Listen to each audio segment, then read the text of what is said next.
To introduce Alistair more formally to you, Alistair is our Director of Science. He's also visiting professor in quantum biology and bioenergetics at the Research Centre for Optimal Health at the University of Westminster. And Alistair is going to talk to us today about the shape of life from the beginning and the role of electromagnetic fields in the prebiotic world. Okay. Well, thanks, Geoffrey.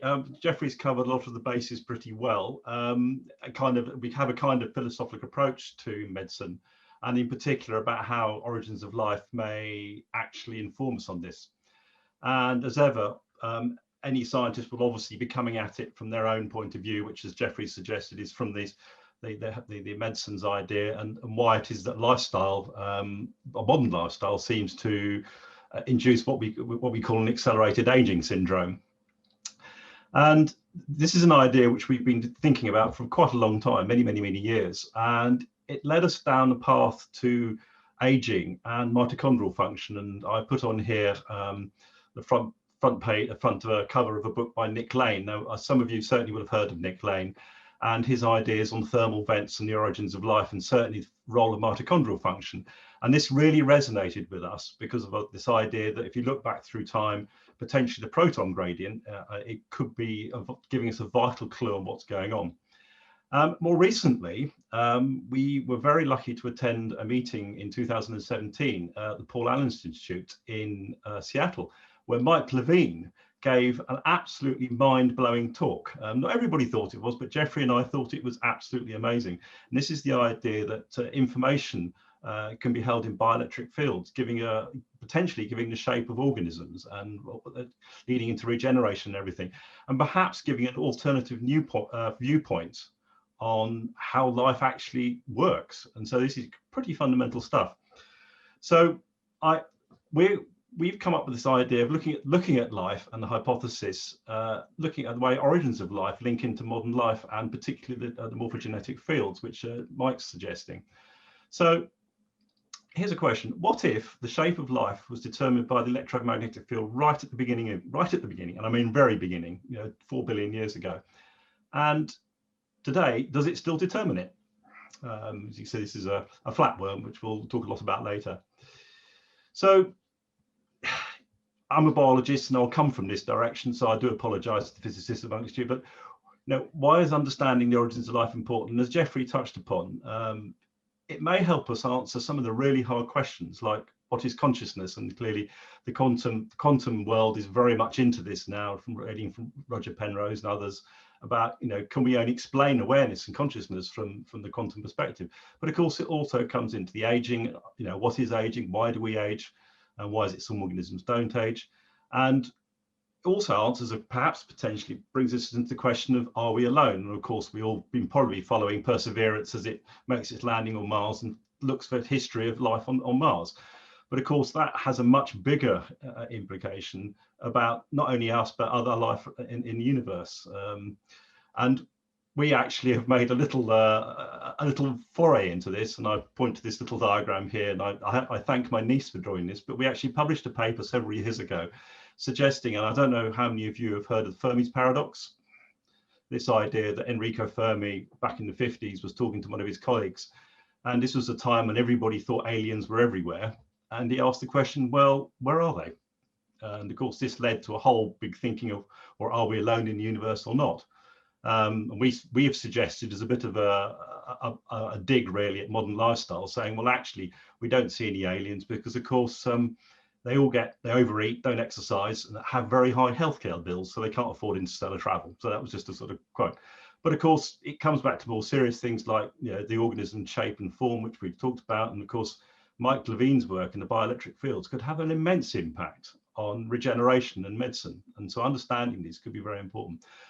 And as Geoffrey said, what if we look down the other end of the telescope and say, well, what could life tell us about the quantum world? So just very briefly, some of you, I'm sure of you, will be familiar with this. What are the main theories of origins of theories of life? If you want a really in-depth read, please look at Smith and Morovitz. I got about a quarter of the way through this and my mind kind of melted, but it's a lot of chemistry involved. But they're the obvious ones, like the warm little ponds from Darwin's ideas, the metabolism first theories, Lane and Martin and many others. The UV driven idea that UV light drove the biogenesis. Then there's the protein first and protein nucleic acid, information first, which boils into the RNA world, which of course is based around this idea that ribozymes can both be catalysts and store information. Then we have the fatty acid world, Tamulus, and this is of course going back into very much the quantum world. And then we have the polymer theories. But the main thing about all of these is they all seem to overlap. So I think science is gently nudging towards something which is probably going to tell us how it all started.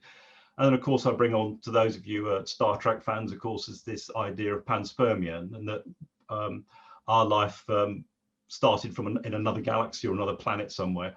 And of course, you know, as we know, that Star Trek goes off seeking life elsewhere, but it goes boldly going where we've all been before. But of course, the problem with that is it just puts the problem somewhere else. So we still need to understand it.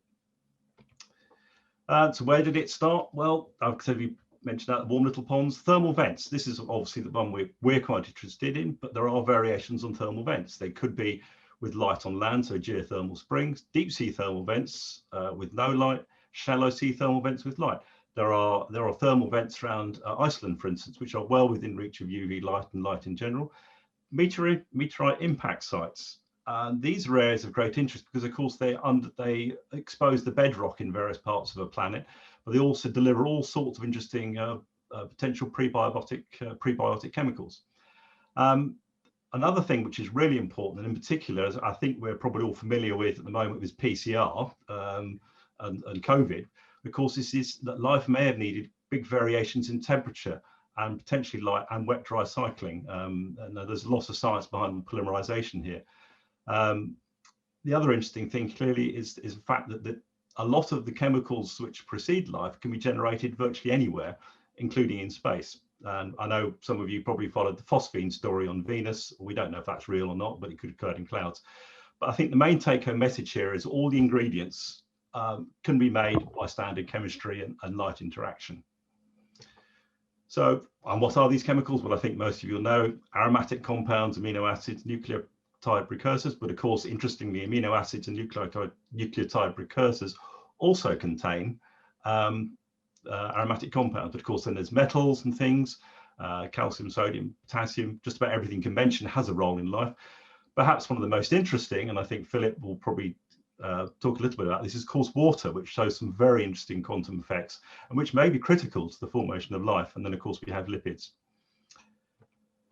But what else do we need? Well, clearly energy. And the big split in the origins of life at the moment goes down to, well, was it photochemical? So was it formed by a kind of entropic process dissipating solar potential, or was it geochemical? We don't really know yet, but there's some theories either way. Clearly, we also need some good maths, and thermodynamics comes into this idea of dissipation and self-organization. And certainly there's some very good evidence, also theoretical evidence, that this could be the case. We also need to understand self-replication information theories, such as the cycle of Brillouin. And of course, we also need the basic chemical requirements. For instance, can we transfer energy? And of course, this is all about the story of the electron and through redox. And finally, of course, natural selection and survival of the fittest. So all of these things, when put together, do begin to build a bit of a picture, which I think most of us begin to understand. But of course, we don't exactly know what the order was and what was exactly involved. Okay, sorry, I'm just, yeah, so life follows a kind of evolutionary path. Yeah, I couldn't think of a way of bringing him in. So that's all very well. And sorry for the meerkat here. In England, we have an advert with an annoying speaking meerkat. But anyway, do we need something else to get life going? And of course, this brings in the whole aspects of boundaries. And again, this goes back to thermodynamics. And of course, we have the crystalline cavity ideas in thermal vents, which could have formed membrane vesicles, but membranes and lipids could have formed outside of that. We have the clay surface idea, and this clearly has a lot of merit because, of course, there's some very interesting quantum effects could be going on in clay surfaces.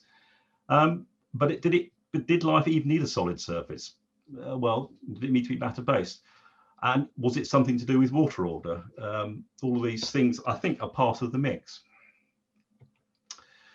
So what else could we look at? Well, weaving the shape of life. Were photons important? Of course, this comes back to the idea of the geothermal versus the solar dissipating solar potential. Were gravitational fields important? And this is quite an interesting question. Did life need some form of gravity to make it work? Or, more importantly, did it need moving gravitational fields? And this, of course, is the idea that some suggest that actually we need moons, and the idea of shifting gravitational fields and tides and things, which could be important. Magnetic fields, could life have formed around magnetite or something? Or do we need moving electromagnetic fields? Well, this is something which we'll talk about. And just in general, does stuff need to move, i.e. plate transduction? And actually, when you look at all of this, this requires a form of stress and movement. So back to what we're talking about today. So sorry for the brief whistle-stop tour. And now I'll have to say thanks to Nick Lane and Mike Levine for letting me use these diagrams. And we're thinking about a bioelectric template model. So let's just run through this. On the left here, we have this basic thermal vent idea. And this is where we have a very big potential of energy, and in particular, potential in hydrogen ions, which of course means that potentially ions can flow. And when charged things flow, they create electric fields. So here we have right at the beginning, and certainly today, that quite good evidence that charge was moving, creating electric fields. And following the ideas of Lane and Martin, etc., we can go from this particular stage. And interestingly enough, this iron sulfide could be very important because it has some very interesting quantum effects and potentially, say, tunneling, which Nick talked about in our last set of talks, leading to very basic biochemistry. And I know there's a lot that goes on from here to here, but of course, when you look at this in its whole, what you're seeing is a movement of ion charges, and therefore formation of electric fields. Now, let's jump forward 4 billion years, and Mike Levine came along and other people, and everybody started to look at bioelectricity. And of course, what you're actually seeing is the same thing, but vastly more complex. You're seeing the evolved ion channels, movement of energy, and the formation of electric fields. And Mike's work might suggest that actually this is far more important than people realize, and that information is held within these fields. So not only could this determine the shape of an organism, say, and how it grows a new leg, for instance, but of course, if we jump across to cognition, and this is another idea from Mike Levine's group, of course, electrostatic fields and bioelectric fields enable you to store information. And as we know, all cells, all life has this ability to have a memory of what's happened, to predict what happens in the future. And of course, more cells get together, the greater this capacity comes. So you could argue that this is a real driver for evolution, because you get smarter and smarter, basically. And someone argued that actually intelligence started the day that life started, because it showed an ability to adapt. So here's the basic theory. Over here, we have the beginning of life, electric fields, and this has now become here today, like all of us sitting here watching this, a very complex thing based on electromagnetic fields. Okay, I'd be remiss to say that we're the only people who thought of this. Clearly, we are not. There are many very, very bright people who have been thinking along these ideas for a long, long time. This is just a whistle-stop tour through some of the ideas. Certainly, the one that really got us excited, actually, when we first started looking at Nick Lane's stuff, of course, is when you look at the mitochondrion, it has a huge electric potential across it, at the order of 3 million volts per meter. And when you actually stop and think about this for a few seconds, it is quite remarkable. Within each of your cells, you have this electric potential and charge, not far off a bolt of lightning. And that's actually quite something when you think about it. And this is, of course, all linked in with Herbert Froehlich's ideas and condensates. And then there's all sorts of theories which have come out over the years, building on these ideas, ranging from electromagnetic to homeostasis, obviously to microtubules and mitochondria, which, of course, Philip's going to talk about. But the case you go back to Penrose and Craddock, and the idea of how this could lead to consciousness. And something which we're very interested in, this is quite a recent paper by Yap et al., which has shown that actually electromagnetic fields and pulsing can alter ion channels, and TRPC1 is a calcium channel. And this allows calcium into a mitochondrion, stimulating adaptation. So there seems to be a direct link here with a magnetic field and effects on mitochondria. And actually other people have shown this. Then of course we go into the extracellular field ideas in the brain, hepatic coupling, i.e. you can alter brain function by changing electromagnetic fields. And of course this has led to John Joe McFadden's ideas on SEMI, and the idea that the way the brain works is all around electric fields. Other perhaps slightly more reductionist ideas, of course, as we're now realizing that the membrane potential and charge and ion flow can be very critical in controlling glycolysis. And for those who are not biochemists, this is obviously a way of making energy without using mitochondria. And it happens on the plasma membrane. This particular thing is happening on the plasma membrane. But of course, then we get terahertz pulsing, and this is all potentially altering zinc flow and controlling what stem cells do. So there's a whole raft of bits of evidence and thinking, and certainly theory, which tends to support the electromagnetic idea. Now, what can we add to this? Well, I apologize to anybody out there who's kind of thought of this, and I'm sure people have, but as a biochemist, I've always been interested in mitochondria, and in particular, even at university, and this is a very long time ago, I was always puzzled by something which mitochondria do in particular, and this is this process of uncoupling.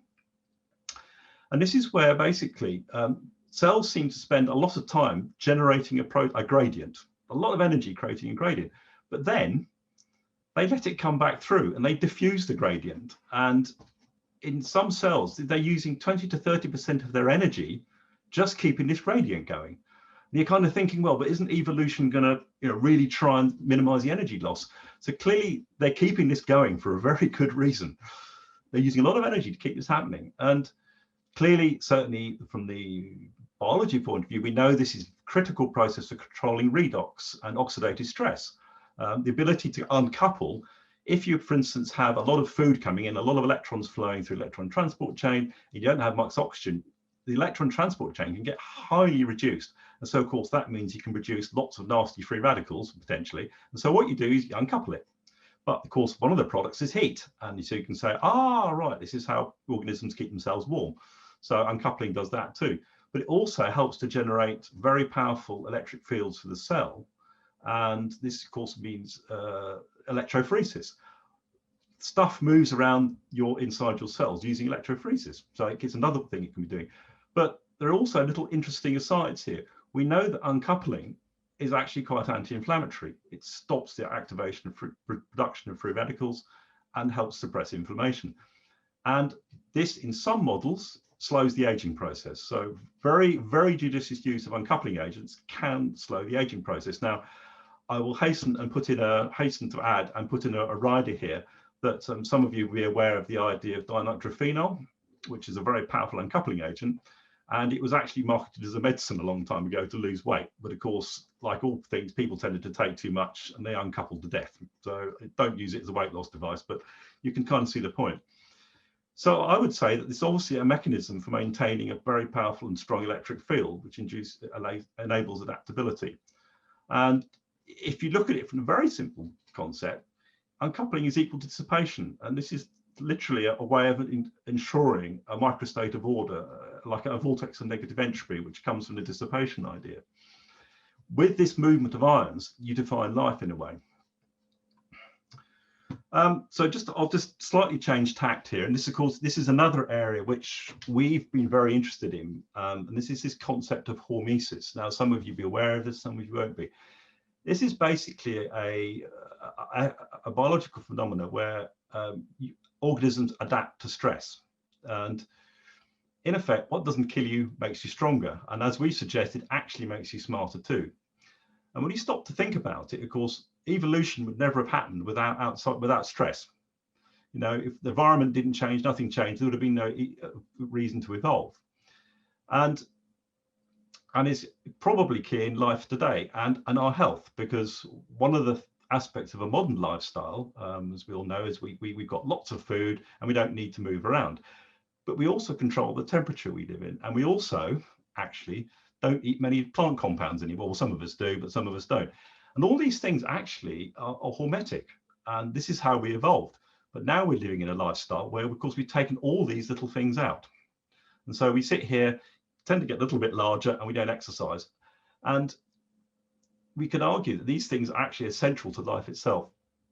So if we go back to look at the bioelectric field idea, of course, modulation of the bioelectric field will be a sensor, potentially, for this hormetic process. And one of the ways that we think that hormesis is working is it's just a natural selection process. When you stress something, you tend to cause the selection of the fittest elements. And how we can see this is in this little example here, which is the looking at the mitochondrial perspective. And we know, for instance, that calcium, which is a very, very, very important intracellular signaling mechanism, small amounts of stressors, this includes exercise, as many plant compounds, heat and cold, cause an increase of calcium flow into the mitochondria. This stimulates energy reduction and reactive oxygen for reduction species, because you're increasing electron flow. And this is a very powerful adaptive signal.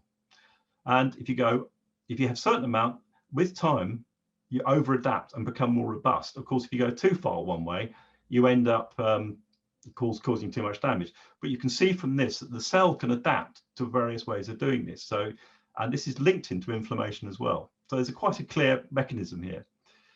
And really, kind of message from this is, of course, the right amount of stress ensures survival of the structure. Use it or lose it.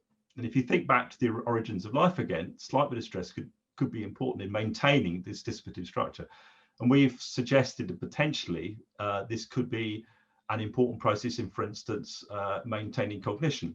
If you stimulate the system, stress it slightly, you can increase the energy flow through it, and potentially, if we go back to our little sort of order out of chaos idea, you can increase memory storage.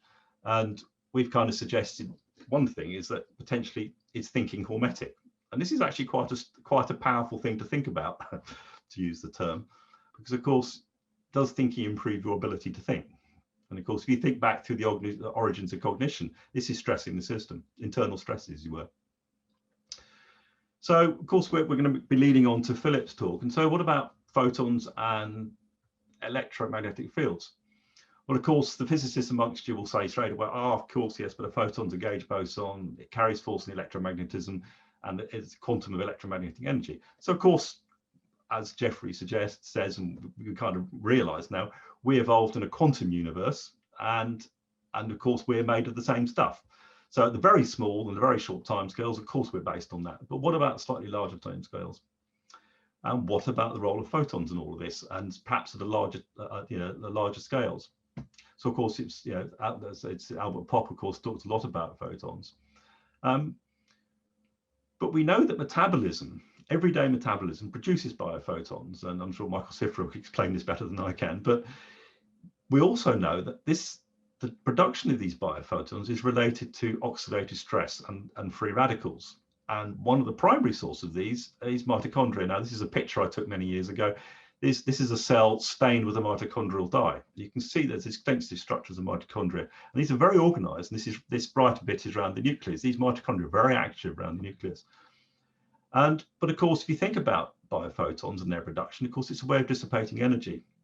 Although I will add here, and here's a thought for everybody, in terms of biophoton production, does it really require oxygen, or can it require something else? Because of course, this might have impact on the origins of biophotons before oxygen was really important. Well, it's certainly generating energy, and I'll leave that one with you. But certainly we know that the electron transport chain itself, in relation to this production, can produce light when it's stressed, but light itself can also alter the electron transport chain, and this is something we'll come on to. So let's recap here just to kind of reinforce this idea. REM fields and biophotons, interesting but irrelevant epiphenomena or a fundamental biology, i.e. are they just an interesting finding but actually have no relevance to biology at all, or something else? Well, we certainly know if we look at the quantum underground, definitely it's important in life if we go small enough and short enough in time. Biophotons, well, they exist. They've been known to exist for well over 100 years since Gertrude looked at his onions. And we know today that certainly there's evidence building now that if you stress one set of cells in a dish, through a bystander effect, they can affect another batch of cells in another dish. And this isn't chemical, it seems to be light induced. And we certainly know that electric fields exist and can definitely influence function. We know that uncoupling is important. We know hormesis is important. And we certainly know natural selection is a solid biological principle. So is there another way of looking at this? What, of course, is this idea of degeneracy? And although life is not an engineering problem, or some say it is, and that we have redundancy through spare identical units, it has evolved through natural selection. And a point that was made quite a while ago is actually it's the ability of structurally different biological elements to perform the same function. If we think about that for a minute, it means that subsystems and systems in biology may have evolved one thing, but then end up doing all sorts of other things too. They cover each other's, if they could break down, other systems can step in. It's a bit like thinking about an aircraft, you know, jumbo jet. You can think about a jumbo jet. Well, how's a jumbo jet fly?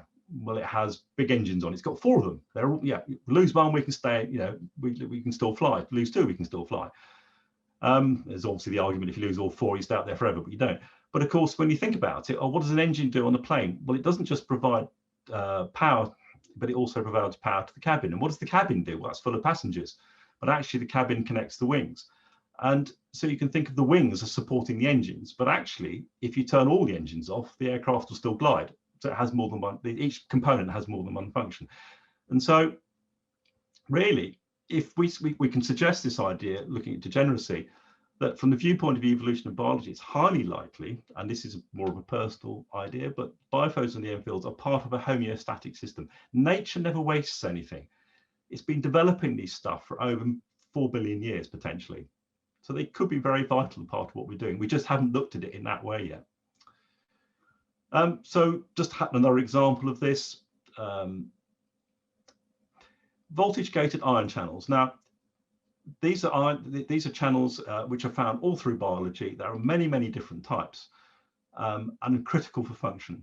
And this includes actually compounds, structures like ATP synthase, which of course are involved in generating energy.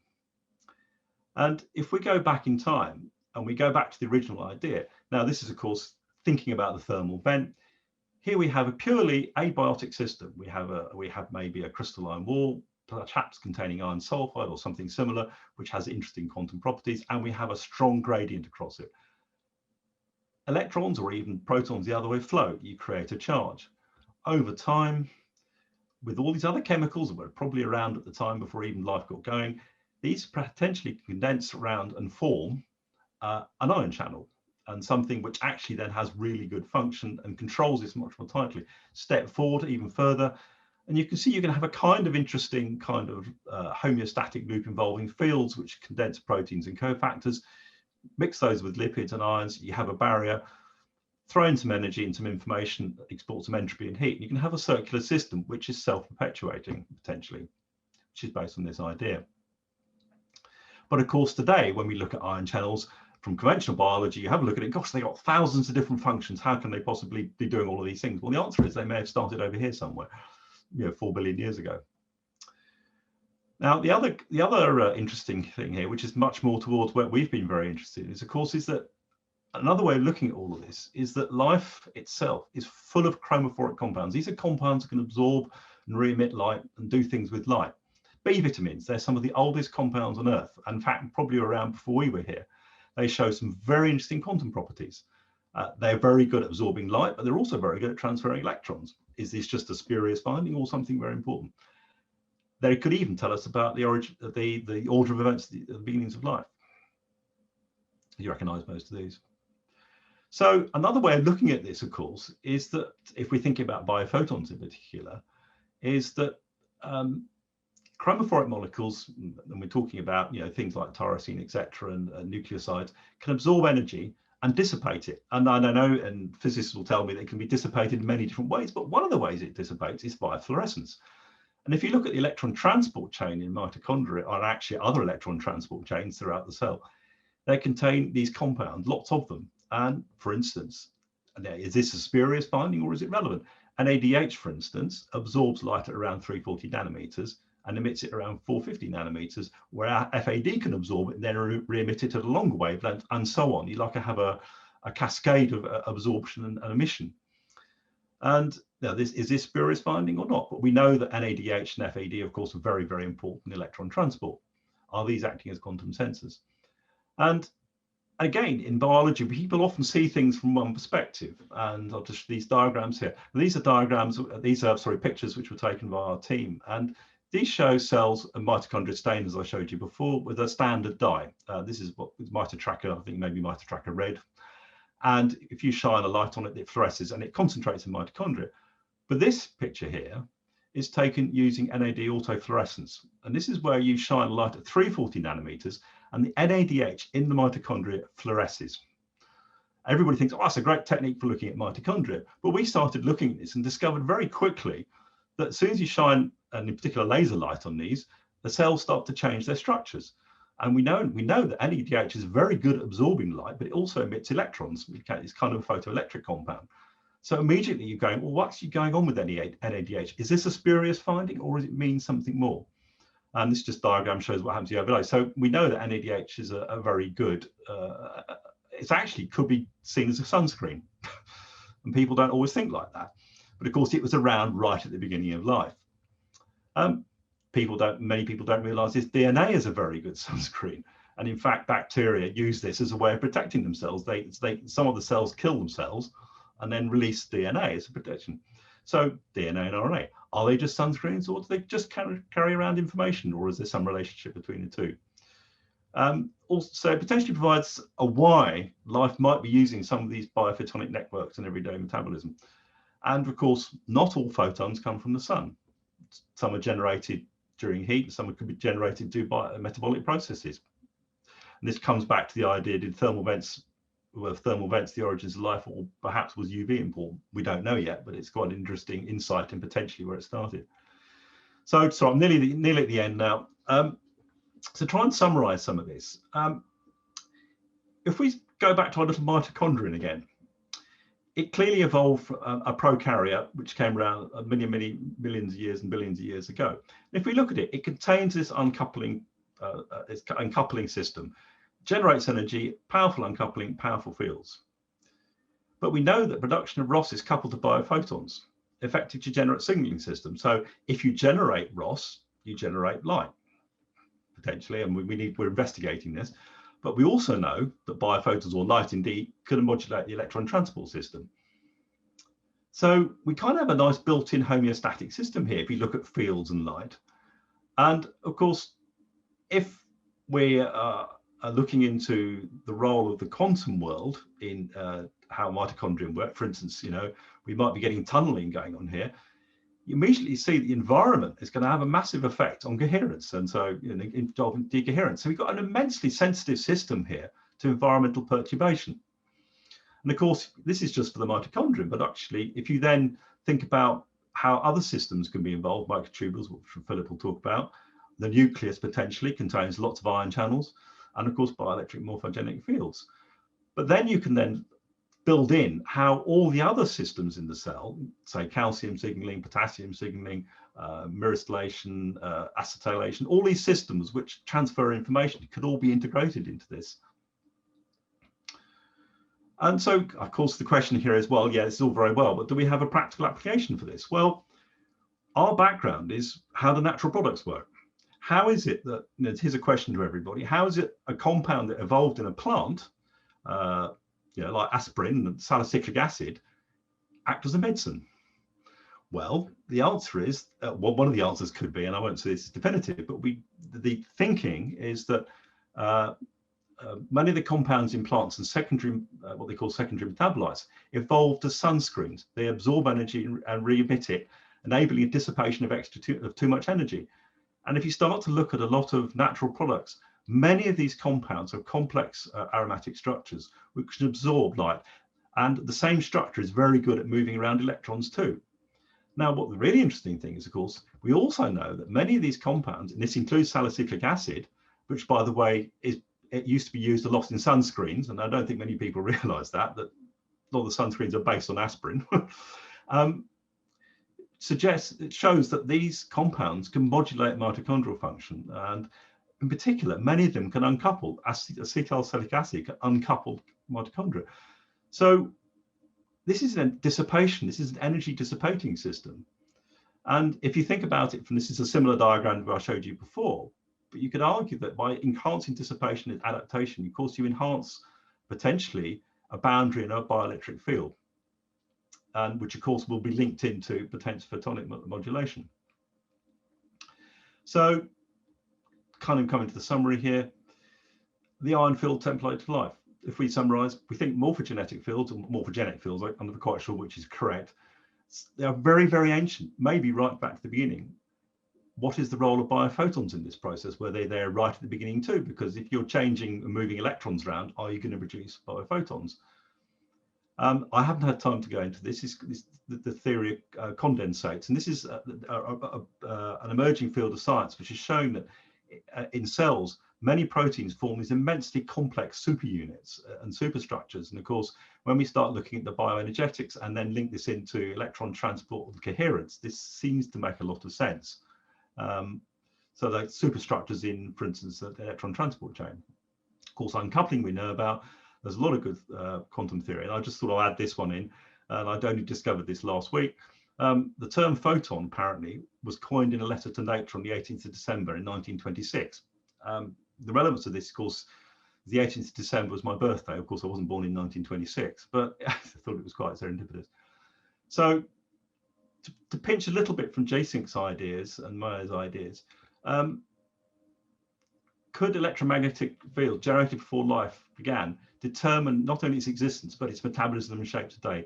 Is, in short, is what we're seeing in Mike Levine's bioelectric field an echo of the very beginning? Does it tell us how it began?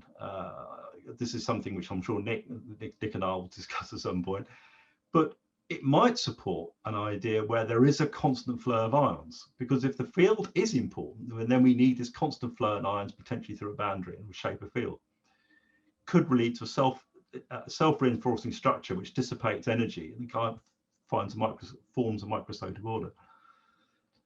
You could then argue potentially that all the various amino acids and polymers and things which seem to be capable of being produced by the standard abiotic chemistry could have started to crystallize around this, and form these very early ion channels. And this could then build into the idea of biphotons and electromagnetic waves could form some kind of soliton. And the fact that life is full of these chromophoric compounds can't be a coincidence. So the question is, are these compounds acting as sunscreens? Are they not there? They're just using electron transports, or they're photon receptors? I think we still need to. We're working on this, and we have a paper on this. Anyway, I should now finish, and I want to hand over to Philip, who's going to go into the real quantum biology. So if anybody's got any questions on this, please ask. Alistair, thank you very much. Do you want